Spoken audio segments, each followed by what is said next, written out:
لیکن اپنے لیے کبھی ریلیف نہیں مانگا. تو ان کا کہنا یہ تھا کہ میں نے کہا تھا کہ پاکستان کے لیے بات کریں, تو آپ کی پارٹی تو اپوزیشن میں پی ٹی آئی, کیا پاکستان کے لیے بات کرنی تھی؟ دیکھیے, خان ہمیشہ پاکستان کی بات کرتا ہے. یہ غلط فہمی ہے لوگوں کو کہ اسٹیبلشمنٹ سے بات کرنے کا مقصد یہ ہے کہ خان اپنی رہائی مانگ رہا ہے. رہائی خان کے لیے کوئی اتنی بڑی بات نہیں ہے. اسٹیبلشمنٹ سے بات کرنے کا مقصد یہ ہے کہ جو ڈیمیج ہو گیا ہے اور بتدریج ہوتا جا رہا ہے, اس کی روک تھام ہو سکے.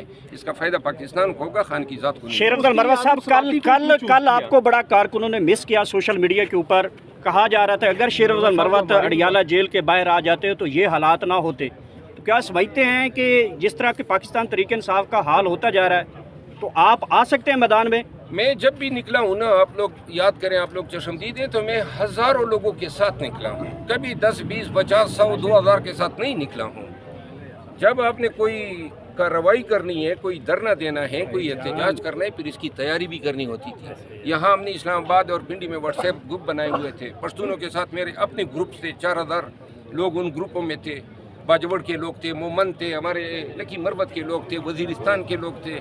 پھر پی ٹی آئی کے ہم نے گروپس بنائے ہوئے تھے. تو جس دن احتجاج ہوتا تھا اس سے 2 دن قبل ہم گروپوں میں ایکٹیو ہو جاتے تھے, لوگوں کی ڈیوٹیاں لگاتے تھے, ہزاروں لوگوں کو نکال کے لے آتے تھے. لاجسٹک کی بات ہم کرتے تھے. اس طرح تو نہیں ہوتا جناب اڈیالہ جیل پہنچو اور اڈیالہ جیل پھر یہی غلام نبی اور سید رسول کے علاوہ کوئی نہیں آئے گا. شیر افضل مروت صاحب, آخر میں یہ بتا دیں کہ غلام نبی کون ہے, شاہد رسول کون ہے؟ آپ نے یہ کہا کہ یوٹیوبر یہ جب عمران ریاض صاحب کے حوالے سے آپ نے کہا کہ وہ یوٹیوبر ہیں, تو سر جب وہ آپ کے ساتھ کھڑے ہوتے تھے, جب جو آپ کے حق میں بات کرتے تھے, 9 مئی سے پہلے کی میں بات کر رہا ہوں سر, اس وقت بھی وہ یوٹیوبر تھے یا ہمیشہ سے وہ یوٹیوبر تھے؟ خصوصاً جب سے پی ٹی آئی کی پرچار انہوں نے شروع کی ہے کہ آپ لوگ خود یہ دیکھیے, ہر وہ شخص یوٹیوبر ہیں جو یوٹیوب پہ اپنا چینل چلا رہا ہے, اور ہر وہ شخص یوٹیوبر ہیں جو اپنے چینل کو کسی پارٹی کے مقاصد کے لیے استعمال کر رہا ہے. اس میں برا ماننے والی کوئی بات تو نہیں ہے نا. جو صحافی وہ ہوگا جو کسی پارٹی کا متوالا نہیں ہوگا, کسی سیاسی پارٹی کا جو ہے.